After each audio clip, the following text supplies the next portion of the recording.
हिमंत बिश्वा शर्मा के साथ उनका जो वाइफ है रिनिकी भूया शर्मा, उसका ऊपर भी विपक्ष या काफ़ी पॉलिटिशियंस या समाज में ऐसा भी एक बयानबाजी सुनने को मिलता है कि हिमंत बिश्वा शर्मा के साथ साथ उनका जो वाइफ वो भी कहीं ना कहीं करप्ट है। लोग इसीलिए पूछते हैं कि अगर रिनिकी भूया एक इंडस्ट्रियलिस्ट का बेटी थी तो फिर उनके पास 2001 से पहले या फिर 2006 से पहले ऐसा कोई बिजनेस से जुड़ा हुआ, ऐसा कोई कार्यक्रम से जुड़ा हुआ कोई भी डेटा सार्वजनिक तरीके से लोगों का बीच में क्यों नहीं? आज हिमंत बिश्वा शर्मा कांग्रेस में नहीं है, उस जमाने में वो कांग्रेस में था, मिनिस्ट्रियल पद में था। और आज ये जो कांग्रेस का लीडर, मैंने जो नाम लिया साथ में मिनिस्टर का भी, ये लोग बोल रहे हैं कि हिमंत बिश्वा शर्मा 2006 से 2009 करप्ट था। That means Congress party he corrupt है। ये तो ये लोग भी मानता होगा ना। यानी जो गवर्नमेंट लैंड है इसको किसी दूसरे के नाम पर एंडोर्समेंट किया जा रहा था। ये दूसरा कोई नहीं है, रिनिकी भूया शर्मा ही है। क्योंकि 2006 और 2009 में आपका एजुकेशन हुआ, फिर होटल एंड टूरिज्म इसमें हुआ। आप पूजा अर्चना का बारे में बात करते हैं। ऐसे बचपन से हमने सुना कि जो आप किसी को चैरिटी करते हो ना, ये ऐसे करना चाहिए कि एक हाथ से करो तो दूसरा हाथ को मालूम नहीं पड़ना चाहिए। लेकिन रिनिकी भूया मैडम का चैरिटी एक ट्रस्ट है, क्योंकि ये मैडम का जितना बिजनेस और एनजीओ या ट्रस्ट मैंने आपका सामने रखा, इसमें कहीं ना कहीं गांव से लेके सिटी तक लोगों को जो जोड़ता है। और असम में जो विधानसभा चुनाव है नेक्स्ट 2026 में है, तो असम की जनता को खुद ही डिसाइड करना है, आपको डेवलपमेंट चाहिए या डेवलपमेंट नहीं चाहिए, आपको आगे जाना है या पीछे जाना है, या आपको डिसाइड करना है। नमस्कार, आप सभी का एक बार फिर से स्वागत है। दोस्तों, हिमंत बिश्वा शर्मा और उनकी वाइफ रिनिकी भूया शर्मा। हिमंत बिश्वा शर्मा को आप जानते होंगे, असम का चीफ मिनिस्टर और भारतीय जनता पार्टी का एक बड़ा फेस। अगर देश भर में आप टॉप 10 पॉलिटिशियंस को काउंट कीजिएगा, उसमें से एक पॉलिटिशियन हिमंत बिश्वा शर्मा भी है। वही हिमंत बिश्वा शर्मा के ऊपर विपक्ष का ये एलिगेशन है कि ये एक करप्ट पॉलिटिशियन है। और वही विपक्ष ये भी कहते हैं कि भारतीय जनता पार्टी जो है ये एक वॉशिंग मशीन है। कोई भी दल का नेता अगर भारतीय जनता पार्टी आके ज्वाइन करते हैं, उसका ऊपर अगर कोई करप्शन का एलिगेशन होता है तो उसका ऊपर कार्रवाई नहीं होता है, ये विपक्ष का कहना है। लेकिन आज का दिन में हिमंत बिश्वा शर्मा के साथ उनका जो वाइफ है रिनिकी भूया शर्मा, उसका ऊपर भी विपक्ष या काफ़ी पॉलिटिशियंस या समाज में ऐसा भी एक बयानबाजी सुनने को मिलता है कि हिमंत बिश्वा शर्मा के साथ साथ उनका जो वाइफ वो भी कहीं ना कहीं करप्ट है। तो इसीलिए हमने रिनिकी भूया शर्मा के ऊपर थोड़ा सा स्टडी किया और हमारा हाथ काफ़ी सारा ऐसा डेटा लगा जो मैं आज आपका सामने शेयर करना चाहता हूँ। तो वीडियो एंड तक जरूर देखिएगा। हिमंत बिश्वा शर्मा का जो पॉलिटिकल करियर है, इसका शुरुआत कहाँ से हुआ था, फिर रिनिकी भूया शर्मा यहाँ आके कैसे जुड़ गया। हिमंत बिश्वा शर्मा का जो पॉलिटिकल करियर है, इसका शुरू हुआ था 1991 में। लेकिन हिमंत बिश्वा शर्मा पहला बार कांग्रेस पार्टी का तरफ से फॉर्मली पॉलिटिक्स में एंट्री किया। कांग्रेस पार्टी का टिकट से उन्होंने चुनाव लड़ा। जो कॉन्स्टिट्यूएंसी है इसका नाम है जालुकबाड़ी। 1996 में पहला बार उनको हार का सामना करना पड़ा। उसके बाद 2001 से लेके आज तक, यानी पिछला 2021 का जो असम विधानसभा इलेक्शन है, कंटिन्यू प्रोसेस में जीतता हुआ आ रहा है। उसमें से हिमंत बिश्वा शर्मा 3 बार कांग्रेस पार्टी का टिकट से चुनाव लड़ा। इनफैक्ट 4 बार लड़ा है, जिसमें से 3 बार वो जीता। और उसके बाद 2015 में भारतीय जनता पार्टी आने के बाद 2016 और 2021 में बीजेपी का टिकट से उन्होंने चुनाव लड़ते हुए जीत हासिल किया। तो इसी तरह से हिमंत बिश्वा शर्मा का जो पॉलिटिकल करियर है 1996 से शुरू होते हुए आज का दिन में भी ये बरकरार है। और वही ये भी कहना गलत नहीं होगा कि Himanta Biswa Sarma as a chief minister Assam में फेमस है, जिसका परिणाम प्यार से लोग हिमंत बिश्वा शर्मा को मामा कहते हैं। और उधर यही हिमंत बिश्वा शर्मा जिस समय कांग्रेस पार्टी में था, खास करके 2001 चुनाव जीतने के बाद 2002 में हिमंत बिश्वा शर्मा को पहला जो मिनिस्ट्रियल पद है ये दिया गया था।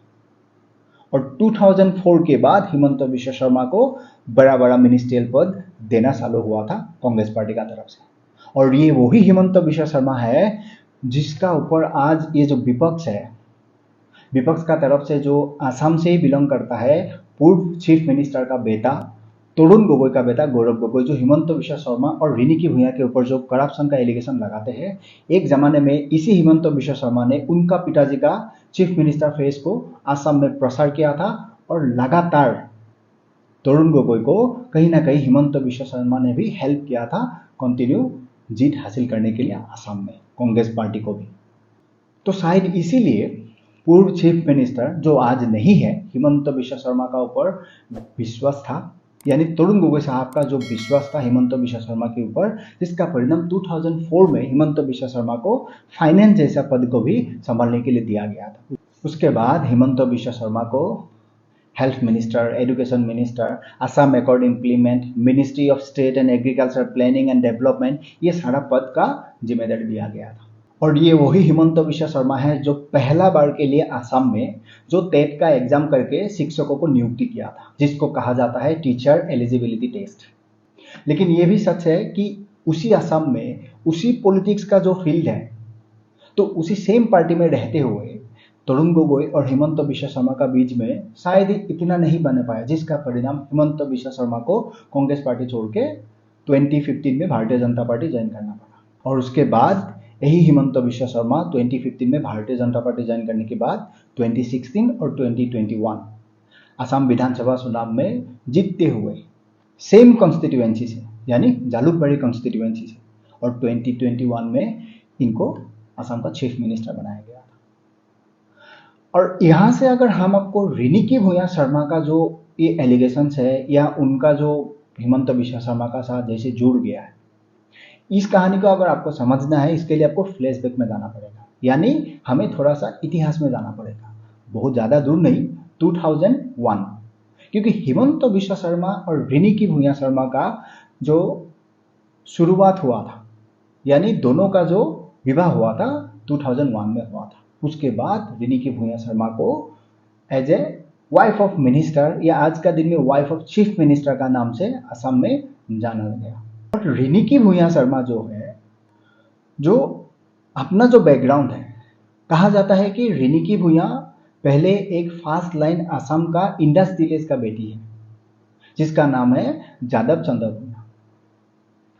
हालांकि आज वो जीवित नहीं है उनका पिताजी, लेकिन एज ए इंडस विलेज का बेटी रिनिकी भूया का आज का दिन में जो बिजनेस में दबदबा है, जो लोग कहते हैं या वो खुद क्लेम करते हैं कि मैं एक इंडस्ट्रियलिस्ट जो परिवार है, मेरा पिताजी जो इंडस्ट्रियलिस्ट था, वहां से मेरा जो करियर है कहीं ना कहीं शुरुआत हुआ। लेकिन ये जादव चंद्र भूया जो असम का फास्ट लाइन इंडस्ट्रियलिस्ट कहा जाता है, हमने जब उनका बारे में सर्च किया तो ऐसा कोई डेटा हमें नहीं मिला। और टू बी ऑनेस्ट, मैं असम से बिलोंग करता हूं, अगर मैं भी आपको बताऊं कि मैंने जादव चंद्र भूया का नाम as a industrialist of Assam मैंने भी नहीं सुना। लेकिन इसका मतलब ये नहीं कि वो इंडस्ट्रियलिस्ट नहीं थे, हो सकता है। लेकिन मैं उनका पिताजी के बारे में क्यों बोल रहा हूँ, क्योंकि ये जो पूरा कहानी है, इसको अगर आपको समझना है तो हमें उनका पिताजी का जो प्रोफेशन है, यानी एज ए इंडस्ट्रियलिस्ट, ये जानना ही पड़ेगा। क्योंकि 2001 में हिमंत बिश्व शर्मा के साथ विवाह होने के बाद रिनिकी भूया का जो पहला बिजनेस स्टार्ट होता है, ये 2006 से होता है।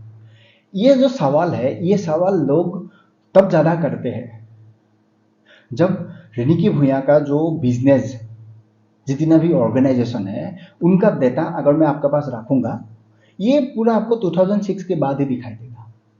लोग इसीलिए पूछते हैं कि अगर रिनिकी भूया एक इंडस्ट्रियलिस्ट का बेटी थी, तो फिर उनके पास 2001 से पहले या फिर 2006 से पहले ऐसा कोई बिजनेस से जुड़ा हुआ, ऐसा कोई कार्यक्रम से जुड़ा हुआ कोई भी डेटा सार्वजनिक तरीके से लोगों का बीच में क्यों नहीं? जब हिमंत बिश्व शर्मा के साथ 2001 में विवाह होता है, फिर हिमंत बिश्व शर्मा का 2002 से मिनिस्ट्रियल पद मिलता है, और 2004, 2006 इसी तरह से हिमंत बिश्व शर्मा का भी जो मिनिस्ट्रियल पद है, ये डे बाय डे बढ़ते गया, जो रेस्पॉन्सिबिलिटी है ये बढ़ता हुआ गया। और इधर 2006 से रिनिकी भूया ने अपना पहला बिजनेस स्टार्ट किया, इसलिए लोग इसको कनेक्ट करके देखते हैं। ये सवाल अक्सर लोग करते हैं, क्योंकि रिनिकी भूया का जो पहला बिजनेस सार्वजनिक तरीके से लोगों का बीच में आया, या लोगों को देखने को या लोगों को जानने के लिए मिला, ये था 2006, जिसका नाम है प्राइडिस्ट एंटरटेनमेंट। यह है एक रीजनल मीडिया हाउस, खबरों के साथ साथ एंटरटेनमेंट भी लोगों को दिया जाता है। तो आफ्टर प्राइडिस्ट एंटरटेनमेंट एस्टेब्लिश होने के बाद 2006 में अगला ही साल यानी 2007 में पहला ऑर्गेनाइजेशन सामने आते हैं, इसका नाम है उदयाचल। उड्डयसल एक ट्रस्ट है जहां रिनिकी भूया का जो पिताजी थे यादव चंद्र भूया मेमोरियल ट्रस्ट भी है, और साथ साथ में ये ट्रस्ट जो काम करते हैं बच्चों के लिए करते हैं। खास करके उड्डयसल रिहेबिलिटेशन एंड ट्रेनिंग सेंटर है मल्टीपल डिजेबिलिटी का, जहां पर educational, vocational and extra curricular जो सपोर्ट है ये बच्चे को दिया जाता है। तो उसके बाद प्राइडिस एंटरटेनमेंट और उड्डयसल के बाद 2010 में एक एनजीओ सामने आते हैं जिसका नाम है स्नेह बंधन। स्नेह बंधन एक एनजीओ है, ये बेसिकली कैलाश नाथ शर्मा जो ट्रस्ट है इसको रन करते हैं। यानी कैलाश नाथ शर्मा हिमंत बिश्व शर्मा का पिताजी थे जो आज जिंदा नहीं है। ये एक एनजीओ है जिसको एस्टेब्लिश किया गया था 2010 में। लेकिन इसी बीच कहानी में एक ट्विस्ट है जो मालूम पड़ता है बाद में। ये कहानी का ट्विस्ट जो मैंने आपको कहा, ये मैंने 2006 प्राइडिस एंटरटेनमेंट आपको दिखाया, 2007 में एक ट्रस्ट दिखाया, 2010 में आपका जो एनजीओ ये दिखाया। लेकिन कांग्रेस पार्टी का तरफ से ये 2021 का खबर है।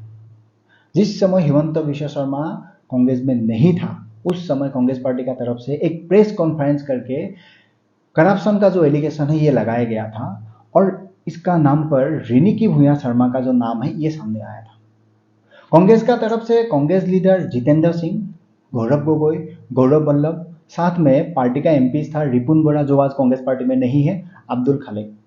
तो इन लोगों का कहना वही है कि हिमंत बिश्व शर्मा जिस समय कांग्रेस में था अपनी जो पोजीशन था मिनिस्ट्रियल पद का दुरुपयोग किया था। यानी जो गवर्नमेंट लैंड है इसको किसी दूसरे के नाम पर एंडोर्समेंट किया जा रहा था। ये दूसरा कोई नहीं है, रिनिकी भूया शर्मा ही है। क्योंकि 2006 और 2009 में आरबीएस रियल्टर्स नाम का एक प्राइवेट लिमिटेड कंपनी सामने आता है जिसका साथ जुड़ा हुआ एक फॉर्म 32 कांग्रेस पार्टी सार्वजनिक तरीके से उस प्रेस कॉन्फ्रेंस में दिखाते भी है। तो यहाँ इन लोगों का एलिगेशन जो था ये वही था कि रिनिकी भूया शर्मा ने अराउंड 18 एकड़ जो गवर्नमेंट का जमीन है ना इसको हड़प लिया था। किसके लिए? लैंडलेस इंडिविजुअल्स एंड इंस्टीट्यूशंस का नाम पर। देखो मुझे ना हंसी इसी बात का ऊपर आता है, ये कहाँ तक सच है नहीं है इसका पुष्टिकरण मैं नहीं दे सकता हूँ। मैं जो देता है वो आपका सामने रख सकता हूँ जो मैंने रखा है। लेकिन आज हिमंत बिश्व शर्मा कांग्रेस में नहीं है, उस जमाने में वो कांग्रेस में था, मिनिस्ट्रियल पद में था। और आज ये जो कांग्रेस का लीडर मैंने जो नाम लिया साथ में मिनिस्टर का भी, ये लोग बोल रहा है कि हिमंत बिश्व शर्मा 2006 से 2009 करप्ट था। That means Congress party he corrupt है। ये तो ये लोग भी मानता होगा ना। भले आज तुम हिमंत बिश्व शर्मा के ऊपर जितना एलिगेशन से लगा दो, क्योंकि आज वो तुम्हारा पार्टी में नहीं है। 24/7 जो आदमी तुम्हारे लिए काम करता था, तुम्हारा पार्टी के लिए काम करता था, आज तुम उसी पर एलिगेशन लगा रहे हो कि ये करप्ट है, उनका वाइफ ने ये लैंड हड़प लिया है, इतने एकड़ जमीन है। ठीक है, अगर मान भी लो कि ये किया है सपोज, तो फिर 2006 से 9 तुम लोग चुप क्यों था? अगर तुम लोग इतना निष्पक्ष है आज ये क्यों बोल रही हो? क्योंकि आज वो तुम्हारा पार्टी में नहीं है। यही होता है पॉलिटिक्स का जो पॉलिटिक्स का क्या है, यही होता है पॉलिटिक्स। यार वो आदमी तुम्हारा पार्टी में था, उस समय वो करप्शन कर रहा था, तुमने खुलेआम कह दिया कि ठीक है आप मिनिस्ट्रियल पद में आप कर सकते हो।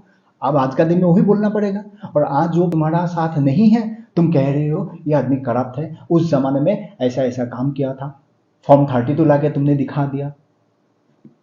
ये बात मुझे बड़ा पसंद आता है, not only for Congress party. आज का दिन में आप देखिएगा जो आदमी पहले पार्टी के लिए काम करता है, मानो किसी कारण से वो पार्टी छोड़ दिया ना, किसी दूसरा पार्टी में चला गया, उसके बाद उसी बंदे का ऊपर जो उनका साथी है एग्जिस्टिंगली वो पार्टी में है, वो 24/7 गाली देता है, ये तो ऐसा है, ये तो वैसा है। अरे भाई तुम्हारा पार्टी में जब था तुमने क्यों नहीं समझाया था कि भाई ये गलत है?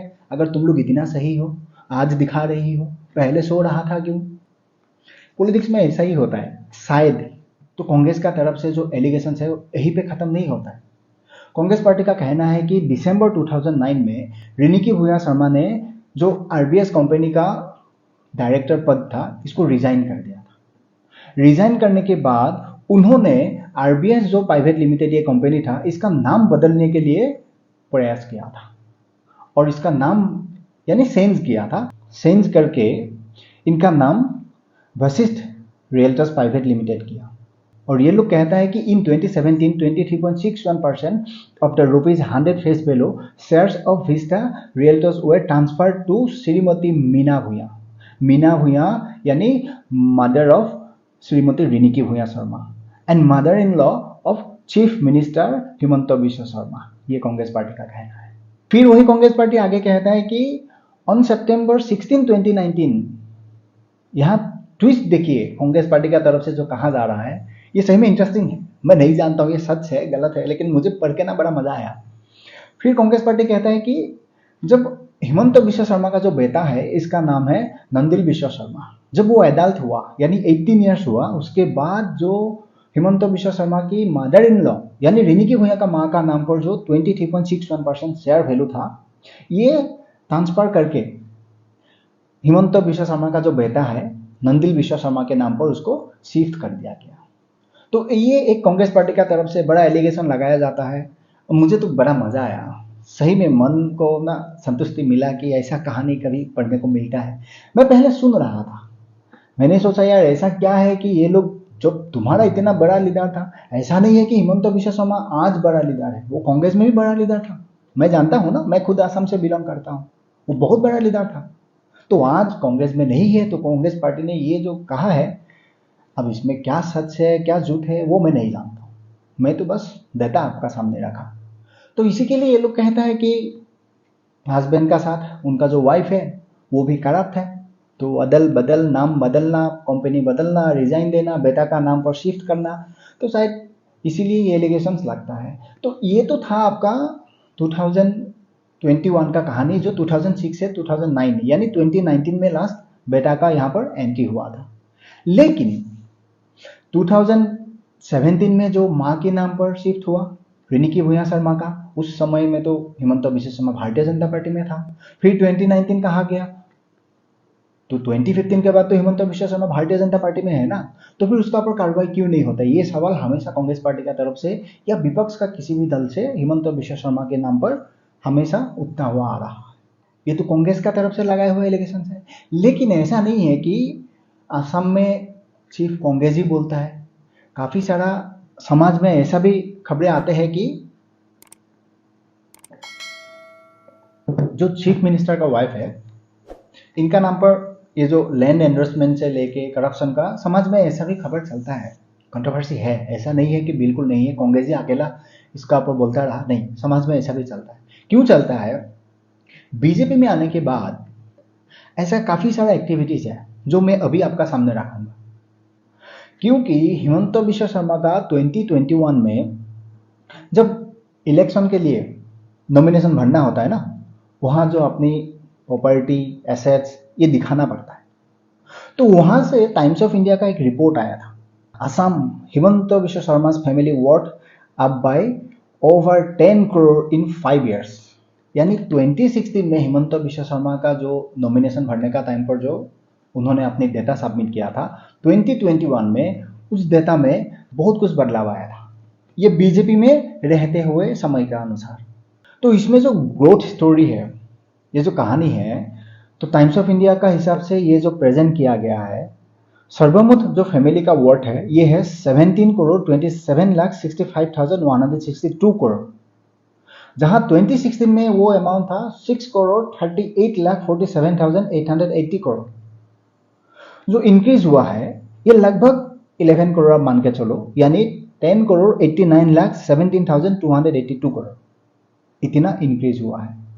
जहां चीफ मिनिस्टर साहब का जो डिपॉजिट है ये आपका 2 अकाउंट में दिखाया गया है, एक है 45,81,132 एंड एक है 5,95,022 रुपीज।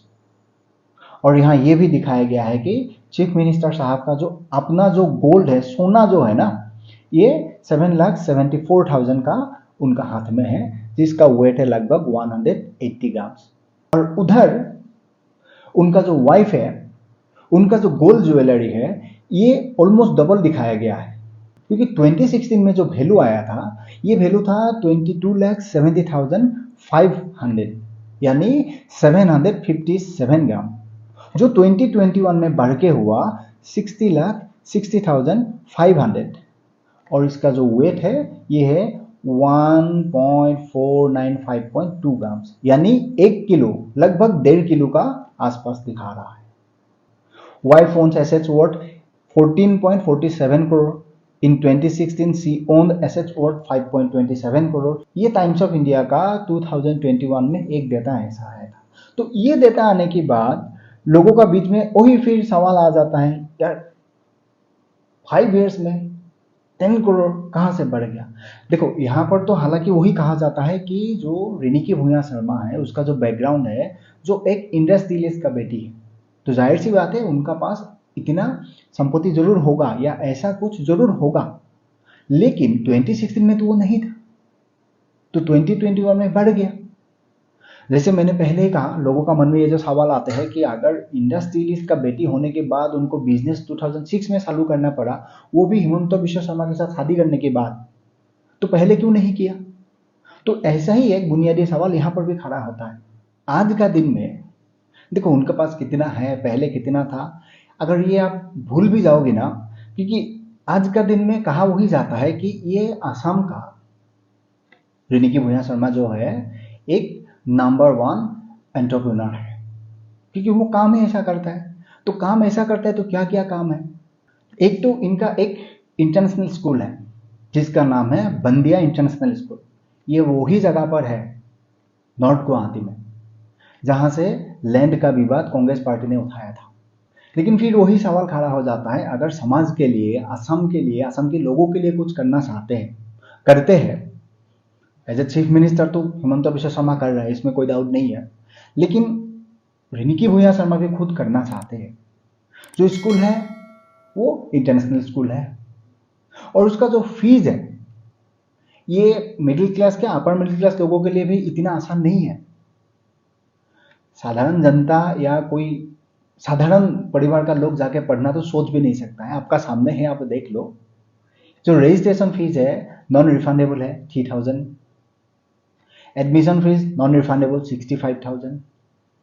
इसी तरह से आपका सामने आप पढ़ लो, ये भी कहाँ, नर्सरी गेट 2 उस लेवल में ये फीस है। जाहिर सी बात है बहुत महंगा स्कूल है। देखो इसमें ऐसा है, ये जो फीस है आप देखने के बाद ये भी बोल सकते हो यार हमारा मुंबई दिल्ली में तो इससे ज़्यादा है। ये मैं भी जानता हूँ, 2 गुना 3 गुना ज़्यादा होगा, सिटी वाइज होगा, स्टेट वाइज होगा। असम इतना बड़ा नहीं है। असम का लोग फाइनेंशियली आज का दिन में इतना समर्थ नहीं है, जिसका परिणाम असम का सामान्य परिवार से वहां जाके कोई नहीं पढ़ सकता है, पॉसिबल नहीं है। वहां जाके वही लोग पढ़ सकता है जो चीफ मिनिस्टर जैसा उनका सोसाइटी में उठना बैठना करने वाला जितना लोग है, उन लोगों के लिए परफेक्ट है। मैं ये नहीं कहता हूं कि वहां शिक्षा क्या देता है, क्या होता है, उससे मेरा कोई लेना देना नहीं है, लेकिन मैं एक बेसिक पॉइंट आपको समझा रहा हूँ। इसीलिए समाज में ये कहते हैं कि असम में या गुवाहाटी में अगर मैं कहूँ, काफी सारा ऐसा प्राइवेट इंस्टीट्यूट है जो शिक्षा के नाम पर बिजनेस चला रहा है। और ये तो देश भर में है, दिल्ली का देख लो, हाल ही का केस, IIS इंस्टीट्यूट में क्या हाल है। पैसा तो बराबर मिलता है, फैसिलिटीज नहीं दिया जा रहा, 3 बच्ची का मौत हो गया। क्यों? क्योंकि ये बिजनेस जो फॉर्मूला है, इसीलिए लोग कहते हैं कि इतना महंगा स्कूल वहां खोल दिया, वहां हर कोई जाके नहीं पढ़ सकता है, कहीं ना कहीं ये बिजनेस तो नहीं है, क्या पता। ये तो शिक्षा वाला मॉडल है। और साथ में मैं आपको दिखाता हूँ ये होटल और टूरिज्म वाला जो डेवलपमेंट जो प्रोसेस है, वहाँ पर भी एक रिनिकी भूया का अपना ऑर्गेनाइजेशन है या अपना बिजनेस वहाँ पर भी है, जिसका नाम है वानी ग्रीन। वानी ग्रीन नाम का एक रिजॉर्ट है, ये काजीरंगा में है, यानी गोलाघाट जो डिस्ट्रिक्ट है वहाँ पर है। काजीरंगा नेशनल पार्क आप जानते ही है। वहाँ पर एक टी स्टेट है जिसका नाम है कांचनजुरी टी स्टेट। उसी जो टी स्टेट एरिया है उसी का अंदर ही वानी ग्रीन है। ये एक महंगा होटल कम रिजॉर्ट है, काफ़ी सारा फैसिलिटीज दिया जाता होगा, तो इसका प्राइस भी काफ़ी हाई है, आप देख सकते हो। इसी तरह से ये होटल एंड टूरिज्म जो है इसी में भी इनका नाम आते हैं। और हाल ही में यानी 12 जून में जो गुवाहाटी का या आसाम का, मेरे हिसाब से आसाम में सेकंड नंबर होगा, गुवाहाटी में भी सेकंड होगा, जो मैकडोनल्ड है, ये लाया गया है। प्राइड डिश एंटरटेनमेंट जो 2006 में एस्टैब्लिश हुआ था, leading media house north east का, तो इसी का अंदर एक नया ऑर्गेनाइजेशन चालू किया है जिसका नाम है मैकडोनल्ड। मैकडोनल्ड तब जानते होंगे, ये प्राइड डिश एंटरटेनमेंट की अंदर ही आते हैं। आपका एजुकेशन हुआ, फिर होटल एंड टूरिज्म इसमें हुआ। अब पूजा अर्चना का बारे में बात करते हैं। ऐसे बचपन से हमने सुना कि जो आप किसी को चैरिटी करते हो ना, ये ऐसे करना चाहिए कि एक हाथ से करो तो दूसरा हाथ को मालूम नहीं पड़ना चाहिए। लेकिन रिनिकी भैया मैडम का चैरिटी एक ट्रस्ट है, वहां पर एक मंदिर भी है, साईं बाबा का मंदिर है। ऐसे आप तो ये सुना होगा ना कि भगवान जो होता है, अकॉर्डिंग हिंदू सनातन की, भगवान होता है हमारा भगवान होता है। लेकिन मैडम का ये ट्वीट पढ़ने के बाद मैं आज तक साईं बाबा मंदिर नहीं गया, क्योंकि मैडम ने कहा कि आवर साईं बाबा टेम्पल काहिलीपाड़ा। यार ये तो मैंने सुना था कि भगवान जो होता है अमीरों का ज्यादा सुनता है, शायद गरीब का नहीं सुनता है, लोग कहते हैं। तो ये ट्वीट पढ़ने के बाद मुझे भी ऐसा लगा हो सकता है, इसीलिए मैं नहीं गया। कि आवार जो होता है ना कि मैडम लोगों का साईं बाबा है, तब तो बढ़िया है, मैं दूर से प्रणाम करता हूँ। ये ट्रस्ट भी मैडम ही चलाते हैं। तो पढ़ाई हो गया, चाय पत्ता हो गया, आपने घूम भी लिया, ट्रेवल भी कर लिया, काजीरंगा घूम लिया, फिर आपने पूजा अर्चना भी कर लिया। आप बात करते हैं कपड़ा पहनने का या उससे रिलेटेड जो लाइफस्टाइल मेंटेन करता है ना, ये सामग्री का। यानी रिनिकी भैया मैडम इसका भी प्रेसिडेंट है, जो गोल्डन थ्रेड्स ऑफ आसाम, ये संस्था का भी रिनिकी भैया मैडम ही प्रेसिडेंट है। ये गोल्डन थ्रेड्स वही है कि आसाम का जो सिल्क है, ये दुनिया भर में आसाम का सिल्क का जो ये ब्रांड नेम है, तो इसको भी आगे रिनिकी भैया मैडम ही कर रहा है। लेकिन इसमें और एक चीज है ना कि यहाँ तो मैंने आपका उनका जो पर्सनल बिजनेस ऑर्गेनाइजेशन जो भी है ये दिखाया, तो फिर लोग वही कहते हैं कि ये जो करता है समाज के लिए करता है, पॉलिटिक्स में तो वो है ही नहीं दूर दूर तक। हाँ, ये कहना गलत होगा कि मेरा पास कोई ऐसा डेटा भी नहीं है कि आज अगर भारतीय जनता पार्टी का एक्टिव मेंबरशिप उनका पास है या नहीं है, मैं नहीं जानता हूँ। लेकिन पिछला चुनाव या उससे पहले भी काफी सारा चुनाव में हमने देखा कि मैडम ने जाके कैंपेनिंग किया। तो उसी बीच कांग्रेस पार्टी का तरफ से और एक एलिगेशन है। एलिगेशन ये है कि आसाम का चीफ मिनिस्टर जो सब्सिडी अमाउंट है ना, ये गवर्नमेंट का नाम से लेके लगभग 10 करोड़ जैसा अमाउंट रिनिकी भैया का बिजनेस के लिए दिया गया है। हालांकि चीफ मिनिस्टर का तरफ से इसको डिनाई किया गया है। और उसके बाद रिनिकी भैया मैडम ने जो कांग्रेस पार्टी का आसाम का लीडर है गौरव गोगोई, उसका ऊपर डिफेमेशन केस ठोक दिया। वो भी उतने ही अमाउंट का जितना अमाउंट का एलिगेशन लगाया गया था, 10 करोड़ का। ये हाईकोर्ट में है ये केस। तो बेसिकली कांग्रेस से लेके आज भारतीय जनता पार्टी तक हिमंत बिश्व शर्मा का जो जर्नी है आज का दिन में जो कंटिन्यू है, इसमें जो रिनिकी भैया शर्मा का जो मैडम है, मैडम का ऊपर भी जितने एलिगेशन है उसमें से काफी सारा जो मैंने आपको दिखाया, कांग्रेस का टाइम पर वो एलिगेशन था, आज का टाइम पे वो जो सारा बिजनेस है, लोग उसी बिजनेस को जिस तरह से मैंने दिखाया, लोग इसको कहीं ना कहीं करप्शन के साथ जोड़ते हैं। हाँ, इसके लिए ये कहना गलत होगा कि ये सारा का सारा तो करप्शन ही है। जी नहीं, आप ऐसा नहीं कह सकते हो, इसका पुष्टिकरण मैं भी नहीं कर सकता। लेकिन ये भी सच है जो मैं पहले भी कह चुका हूं, आज फिर से कहता हूं, politics and corruption according to me it's a both side of one coin, ये मैं मान के चलता हूं।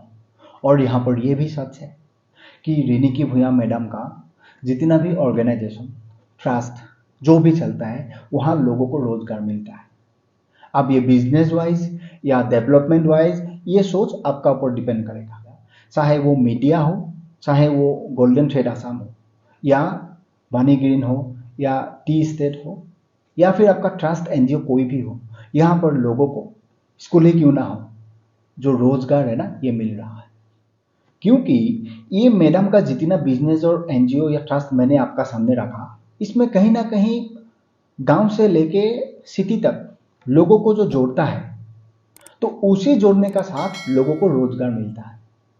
आज सिल्क का जो मार्केट है, क्योंकि आसाम का जो सिल्क है ये कपड़ा के लिए जाना जाता था, लेकिन आज का दिन में ये तो थैंक्स कहना पड़ेगा गोल्डन थ्रेड ऑफ असम को, क्योंकि इन्होंने दिखाया कि सिल्क का द्वारा सिर्फ कपड़ा ही नहीं बनता है, इसमें अलग अलग प्रोडक्ट बनता है जो आज दुनिया का सामने ले जाके दिखा रहा है। और इस सिल्क का जो ये जो प्रोसेस होता है ना, इसमें आपका रूरल एरिया में बहुत ज़्यादा प्रभाव पड़ता है, लोग उसका साथ जुड़ा रहता है।